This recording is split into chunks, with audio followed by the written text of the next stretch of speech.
도대체 이게 무슨 모욕인가요? 한때 한국은 독일의 간호사와 광부를 보내 외화를 벌던 나라였습니다. 독일의 자동차를 배우고 독일의 공장을 벤치마킹하며 독일 기술의 그림자를 따라가기 바빴죠. 그런 한국이 지금은 독일보다 방산 수출을 더 많이 하고 전 세계 방산 고객들이 한국 무기를 먼저 찾는다니. 더 충격적인 건 이게 방산만의 일이 아니라는 겁니다.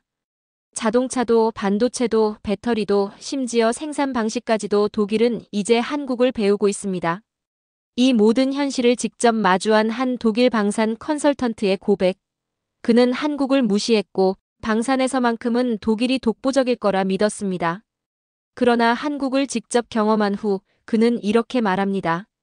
과거의 자부심에 안주하는 동안 한국은 우리를 앞질렀습니다. 대체 무슨 사연인지 바로 시작하겠습니다. 안녕하세요. 저는 마티아스 슈라이버입니다. 독일에서 20년 넘게 군사기술 컨설턴트로 일하고 있어요.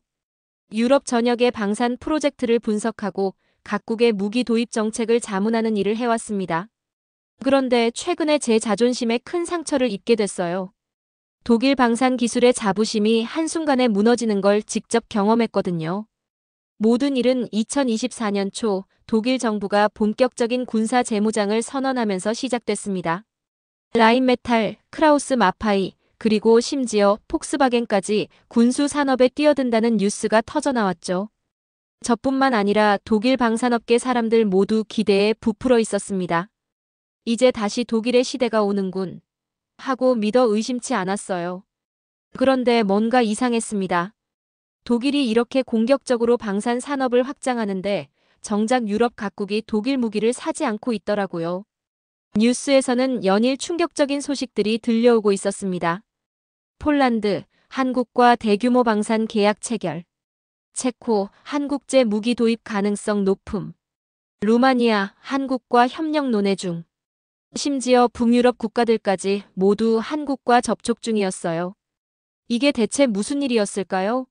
독일이 재무장을 선언했는데 왜 유럽 국가들은 독일 무기가 아니라 한국 무기를 선택하고 있었을까요?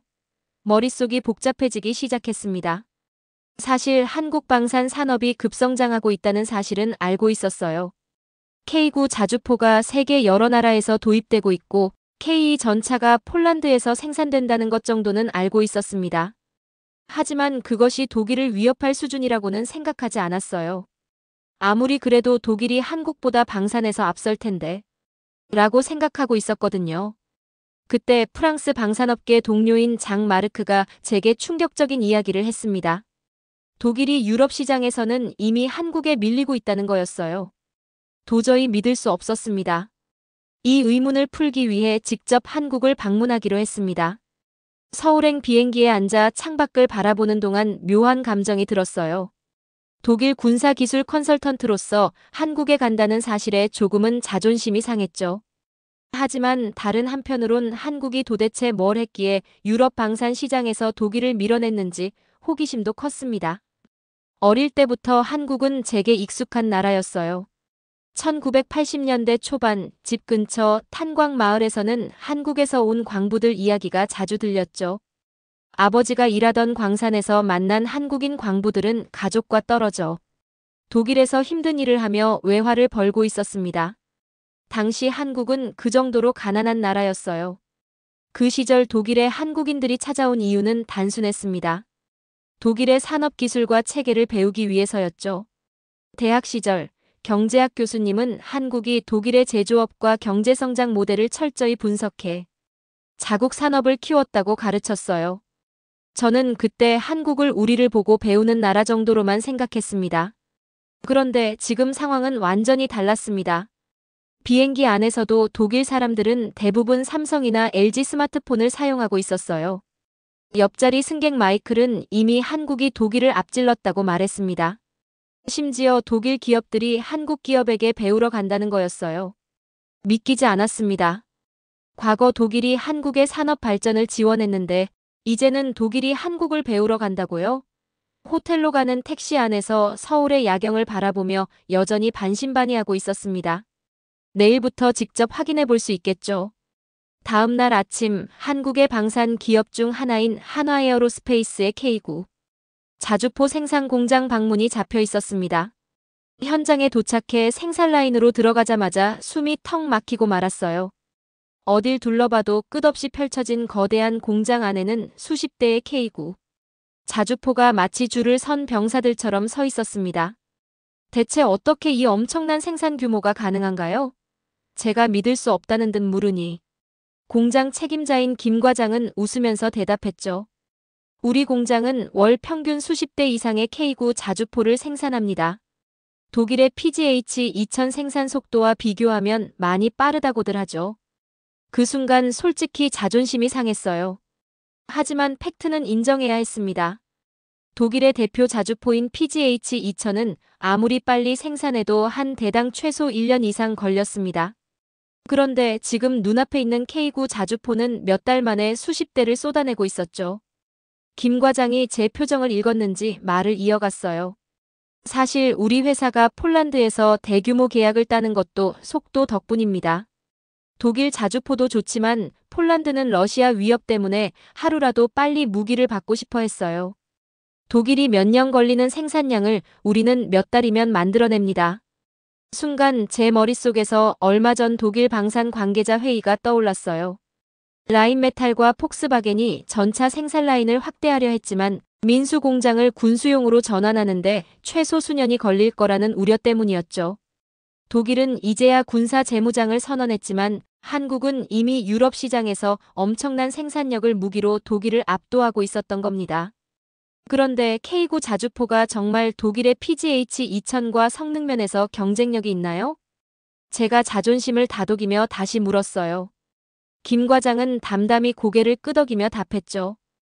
독일 자주포가 훌륭하죠. 하지만 현대전은 성능만으로 평가할 수 없습니다. 현장에서 얼마나 신속하게 대응하고 수리할 수 있느냐도 핵심인데 그 점에서 K9는 훨씬 경쟁력이 있죠. 공장을 돌아보며 생산 라인을 직접 확인하는 동안 독일과 한국의 생산 방식 차이를 몸으로 실감했습니다. 독일 기업들은 세밀한 공정과 절차에 지나치게 집착하는 경향이 있어서 생산 속도가 느려졌어요. 반면 한국의 생산 라인은 마치 한 팀이 축구 경기 하듯 엄청난 속도로 유연하고 정확하게 움직이고 있었습니다. 김 과장이 또 한마디 덧붙였죠. 마티아스 씨, 우리는 과거 독일과 일본의 제조 공정을 철저히 분석했어요. 그런데 우리가 독일과 다른 점이 있습니다. 독일은 완벽을 추구하려 오히려 생산을 늦추죠. 반면 우리는 최고 품질을 유지하면서도 납품 속도를 놓치지 않아요. 그때 공장 옆에서 독일어가 들렸습니다. 깜짝 놀라 돌아보니 독일 방산 기업의 책임자급 인사들이 한국 관계자들과 이야기를 나누고 있었습니다.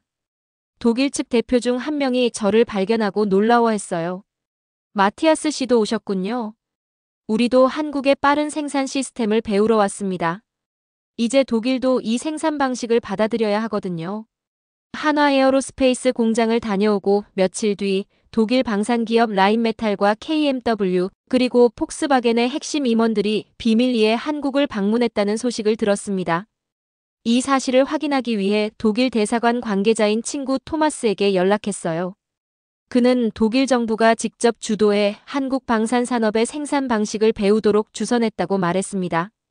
현대로템 공장에 도착했을 때 독일 대표단은 이미 한국 관계자들과 질의응답 중이었습니다.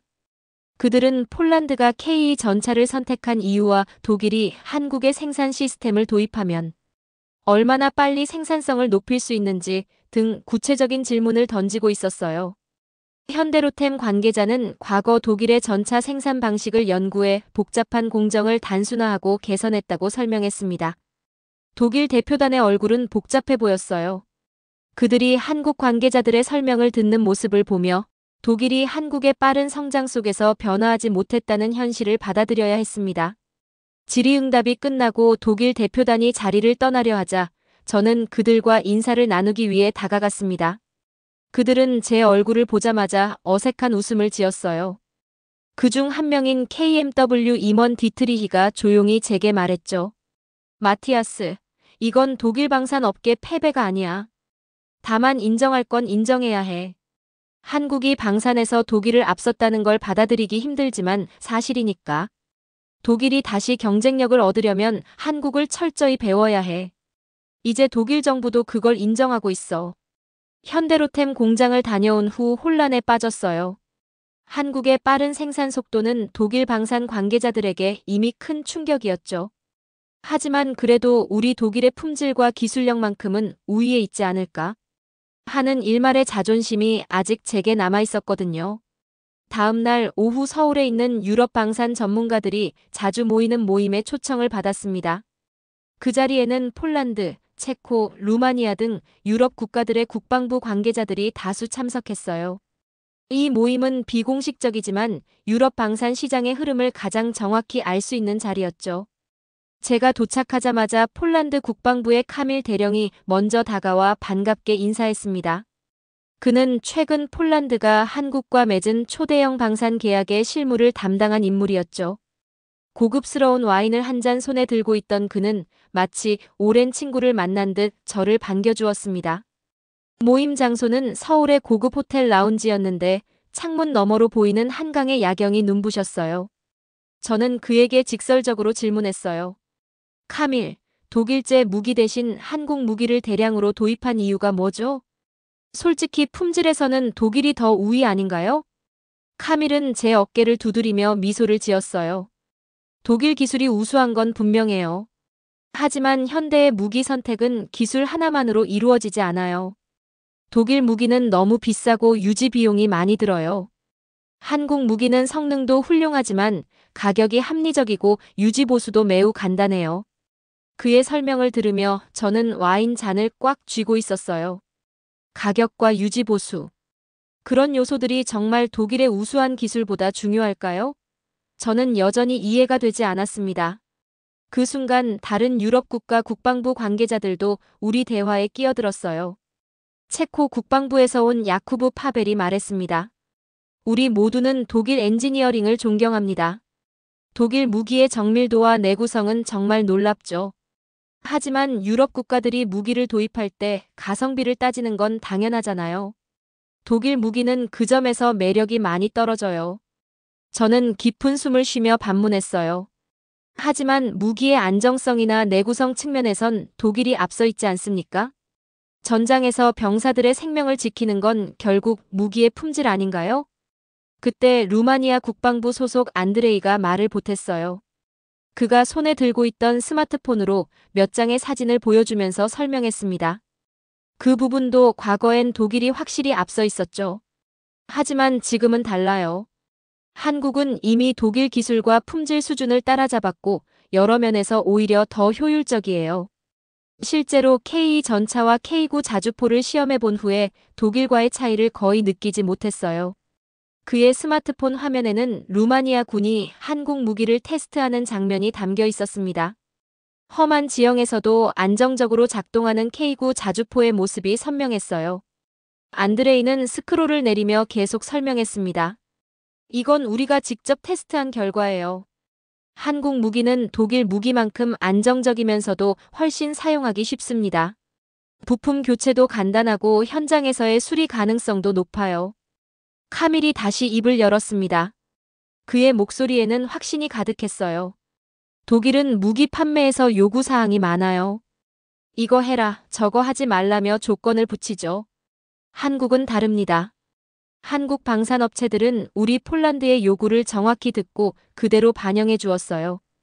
KEPL 전차, K9PL 자주포는 한국이 철저히 우리 상황에 맞게 맞춤 제작한 무기예요. 그런 유연성이 독일에는 전혀 없었죠. 다른 참석자들도 고개를 끄덕이며 카밀의 말에 동의했습니다. 그들 모두 유럽의 각기 다른 나라에서 왔지만 한국 무기에 대한 평가는 놀라울 정도로 일치했어요.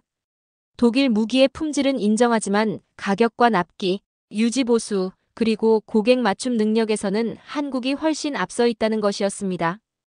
그 순간 머릿속이 하얗게 됐어요. 독일 방산이 이렇게 경쟁력이 떨어졌는지 몰랐습니다. 더구나 폴란드와 체코, 루마니아 등 유럽 국가들의 공통된 견해가 이렇게 명확할 줄도 몰랐어요. 그동안 저는 독일 방산 제품의 뛰어난 품질이 시장에서 당연히 인정받을 것이라고 생각했는데 실제 구매자들은 품질 외에도 다양한 요소를 고려하고 있었습니다. 이어서 야쿠브 파벨이 제 어깨를 두드리며 농담처럼 덧붙였습니다. 그의 얼굴에는 진심 어린 미소가 번져 있었어요. 마티아스, 우리도 마음 같아선 독일 무기를 사주고 싶죠. 유럽 내에서 이웃 나라끼리 좋은 게 좋은 거 아니겠어요. 하지만 국방은 장난이 아니잖아요. 독일 무기를 사면 품질은 믿을 수 있지만 너무 비싸고 오래 기다려야 해요. 그런데 한국은 품질, 가격, 속도 전부 갖췄어요. 그러니 우리가 한국 무기를 선택할 수밖에 없죠. 그의 말을 듣는 동안 저는 마실 거리를 더 달라고 웨이터에게 손짓했습니다. 이번에는 와인 대신 독일 맥주를 주문했어요. 고국의 맛이 그리웠습니다. 맥주를 한 모금 마시며 생각에 잠겼어요. 독일과 한국의 입장이 완전히 뒤바뀐 것 같은 느낌이었습니다. 카밀이 다시 제게 말을 걸었어요. 마티아스, 너무 심각하게 생각하지 마세요. 독일 무기도 여전히 훌륭해요. 다만 세상이 빠르게 변하고 있고 한국이 그 변화에 더 민첩하게 대응하고 있을 뿐이죠. 독일도 변화하면 충분히 다시 경쟁력을 가질 수 있을 거예요. 그의 위로가 오히려 더 가슴 아프게 느껴졌습니다. 한때 독일이 한국을 가르치던 입장이었는데 이제는 한국에게 배워야 한다니. 머릿속이 복잡했어요. 그날 밤 호텔로 돌아오는 길에 저는 계속해서 생각에 빠졌어요. 택시 창문 너머로 보이는 서울의 밤 풍경은 화려했습니다. 고층 빌딩들의 불빛이 마치 별처럼 빛나고 있었어요. 지금까지 독일 방산업계 사람들은 독일 무기가 비싼 건 최고의 기술을 담고 있어서라고 믿었어요. 그러나 현실은 이미 바뀌어 있었습니다. 한국 방산 산업을 보며 느꼈던 충격이 아직 가시기도 전에 한국에서의 마지막 공식 일정이 저를 기다리고 있었습니다. 사실 이제 한국에서 또 어떤 놀라운 장면을 마주하게 될지 두려운 마음마저 들었죠. 하지만 독일로 돌아가기 전 반드시 확인하고 싶었던 게 있었어요. 한국의 급속한 성장이 정말 방산 산업만의 이야기인지 아니면 다른 산업도 비슷한 상황인지 말이죠. 호텔 창문을 통해 서울의 야경을 바라보며 저는 어릴 적 아버지를 따라갔던 광산에서 만났던 한국인 광부들을 떠올렸습니다. 그들의 땀에 젖은 얼굴과 먼 고향을 그리워하던 눈빛이 생생했어요. 그때의 그 한국인들이 지금 이렇게 발전한 한국을 꿈꿨을까요? 그 생각을 하며 잠자리에 들었지만 쉽게 잠이 오지 않았습니다. 그래서 저는 마지막 날 서울 강남에서 열린 한마이너스독 산업기술 협력 세미나에 참석했어요. 이 세미나는 한국과 독일 기업들이 서로의 최신 기술과 혁신 사례를 공유하고 협력 방안을 모색하는 자리였죠. 그런데 세미나 현장에 도착하자마자 저는 이상한 분위기를 느꼈어요. 독일 기업 관계자들이 매우 진지하게 한국 기업들의 발표를 듣고 있었고 필사적으로 메모하고 질문을 던지고 있었죠. 그들은 마치 학생들이 교수의 강의를 듣는 듯한 태도였습니다. 먼저 발표에 나선 기업은 현대자동차였습니다. 독일 사람답게 자동차 산업에 대해서는 엄청난 자부심을 가지고 있었어요. 자동차만큼은 독일이 세계 최고지라고 늘 생각했으니까요. 그러나 현대차 발표자의 이야기가 시작되자 제 생각은 완전히 무너지고 말았습니다. 현대차는 2023년 유럽 전기차 시장에서 처음으로 폭스바겐 그룹을 넘어섰습니다. 발표자의 한마디 한마디가 마치 제 심장을 콕콕 찌르는 것 같았어요. 독일의 상징과도 같은 폭스바겐이 현대차에 밀렸다는 건 자존심 문제를 넘어 독일 제조업의 근본적인 위기를 의미했고요. 자동차뿐만이 아니었어요. 다음 발표자인 삼성전자 관계자가 반도체 분야의 발표를 시작했죠. 현재 세계 반도체 시장에서 삼성전자는 메모리 반도체 분야 1위를 굳히고 있습니다. 특히 EUV급 자외선 공정 기술은 해외 기업들이 따라오기 어려운 수준입니다. 이 말이 떨어지자 독일 기업 관계자들이 긴장한 듯 서로를 쳐다보며 표정이 굳었어요. 반도체는 이제 자동차나 기계, 전자제품을 만드는데 필수적인 부품입니다. 독일 기업들이 삼성 반도체 없이는 제품 생산을 멈출 수밖에 없는 현실을 모두가 잘 알고 있었죠. 그 다음 차례는 한국의 배터리 업체인 LG 에너지 솔루션의 발표였어요. 발표자는 이렇게 말했습니다. 최근 유럽에서 가장 빠르게 성장하고 있는 배터리 공급 기업은 LG입니다. BMW, 벤츠, 폭스바겐이 모두 LG 배터리 기술 없이는 전기차를 생산할 수 없다고 인정했습니다. 독일 자동차 회사들이 한국 배터리에 완전히 의존하고 있다니. 독일인으로서 솔직히 참담한 심정이었고요. 불과 몇십 년 전 한국인 광부와 간호사들이 독일에서 외화를 벌고 독일 기술을 배우려 애쓰던 그 시절과 지금의 상황은 완전히 역전된 것이었습니다. 호텔로 돌아와 짐을 싸며 저는 깊은 생각에 빠졌습니다. 방산 산업에서의 한국의 강력한 경쟁력을 목격했을 때보다 지금 이 순간이 훨씬 더 큰 충격이었죠. 한국은 더 이상 방산 하나만 잘하는 나라가 아니라 거의 모든 분야에서 독일을 추월한 강력한 산업국가로 변신해 있었습니다. 한국에서의 일정을 마치고 독일행 비행기에 올랐을 때 저는 더 이상 과거와 같은 자신감을 느낄 수 없었어요. 사실 며칠 동안 서울에서 마주한 충격적인 현실들이 너무 생생히 기억나서 비행 시간 내내 편히 잠들 수 없었습니다. 독일로 돌아와 정부의 군사 관련 토론 프로그램에 참석했어요. 방송 중 한 청중이 질문했습니다. 독일이 다시 유럽 방산 시장에서 경쟁력을 되찾으려면 어떻게 해야 합니까? 독일 방산 관계자들이 서로 눈치를 보며 우물쭈물하고 있던 그때 저는 일어나 말했습니다. 지금까지 독일 방산은 지나친 자부심과 과거의 명성에만 기대어 왔습니다.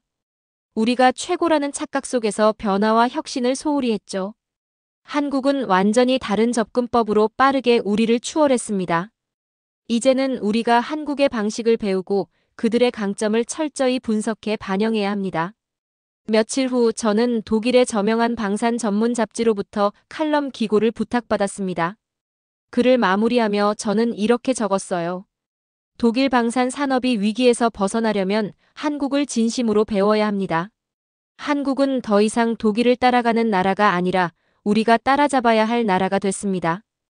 현실을 인정하고 배우는 건 결코 부끄러운 일이 아닙니다. 그 칼럼이 발간된 후 독일 방산업계 내부에서는 격렬한 논쟁이 벌어졌습니다. 독일을 비하하고 한국을 지나치게 찬양했다는 비난과 함께 항해 메시지가 빗발쳤지만 한편으로는 독일과 한국은 언제나 친구가 되어줄 겁니다라는 메시지도 받았습니다. 그 메시지를 보며 저는 깊이 미소 지었고 마음이 따뜻해졌죠. 독일과 한국 두 나라의 관계는 이제 경쟁을 넘어 상생과 협력으로 나아가야 할 때가 온 것입니다. 한국은 분명 독일을 넘어섰지만 독일이 다시 살아남기 위한 길 또한 한국에 있었던 겁니다. 그리고 저는 기꺼이 그 길을 가기로 마음먹었습니다. 오늘의 사연은 여기까지입니다. 오늘 사연을 통해 우리는 중요한 교훈을 얻을 수 있습니다. 한국은 불과 수십 년 전까지만 해도 독일의 광부와 간호사를 보내 기술을 배우던 나라였습니다. 그러나 꾸준한 노력과 혁신으로 이제는 방산, 자동차, 반도체, 배터리 등 거의 모든 산업 분야에서 독일을 앞서고 있습니다. 한국 기업들이 세계 시장에서 인정받게 된 비결은 무엇일까요? 그것은 바로 독일의 완벽주의를 뛰어넘는 실용적인 접근법입니다. 품질은 유지하면서도 납품 속도를 높이고 고객의 요구를 정확히 반영하며 가격 경쟁력까지 갖춘 것이죠. 우리가 과거의 스승을 뛰어넘을 수 있었던 것은 배움에 그치지 않고 더 나은 방식을 끊임없이 고민하고 혁신했기 때문입니다. 이러한 한국의 저력은 앞으로도 글로벌 시장에서 우리의 경쟁력이 될 것입니다. 물론 이제는 경쟁을 넘어 상생과 협력으로 나아가야 할 때이기도 합니다. 한때 우리가 독일에게 배웠듯이 이제는 서로의 강점을 나누며 함께 발전하는 관계로 나아가야 할 것입니다. 지금까지 긴 영상 시청해주셔서 감사합니다. 다음 영상에서 찾아뵙겠습니다. 더 재미있고 유익한 영상을 원하신다면 구독, 좋아요, 알림 설정 부탁드리겠습니다.